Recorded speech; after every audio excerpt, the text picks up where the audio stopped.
Hello लोगोफोर and welcome back to the channel. गिबियावनो बयखौबो about Bodo Celebrities YouTube channel आव बरायग्रोनानै लाग्रोनाय जाबाय।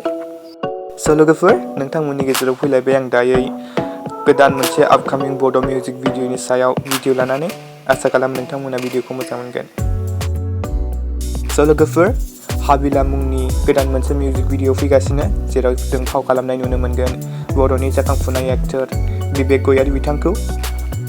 लोगोफोर नोंथांमोना शुटिंनि बे माखासे फट'फोरखौ नुनानै मिथिखाबाय जानांगौ भिडिअआ मानि बागै जागोन। लोगोफोर बे मिउजिक भिडिअनि डाइरेक्टर एन्ड करिय'ग्राफारा जाबाय फैलाव बसुमतारी बिथां। बे मिउजिक भिडिअनि कनसेप्ट एन्ड डाइरेक्शनखौ होदों सोमावसार बसुमतारी आरो डिअपिआ जाबाय नायस्रां गयारी आरो बे मिउजिक भिडिअनि प्रडिउसारा जाबाय पंकज बसुमतारी बिथां। ओमफ्राय लोगोफोर जों बे मिउजिक भिडिअखौ पिबि शाइन प्रडाक्शन इउटुब चेनेलाव नुनो मोनगोन।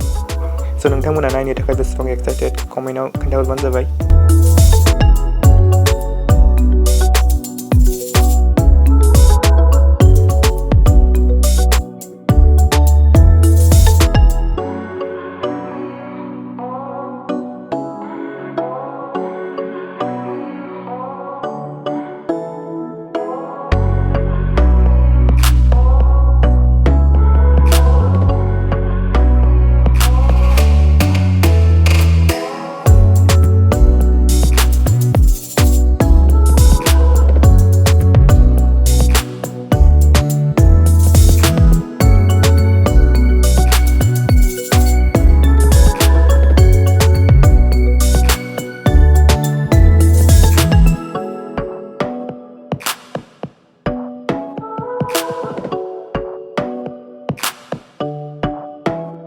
So लोगोफोर दिनैनि भिडिअआ बेनोमोन। नोंथांमोना भिडिअखौ नायनानै माबायदि मोनखो कमेन्टआव खोन्थाहरबानो जाबाय। जुदि मोजां मोनदों अब्ला लाइक एन्ड शेयार साबस्क्राइब खालामना होबानो जाबाय।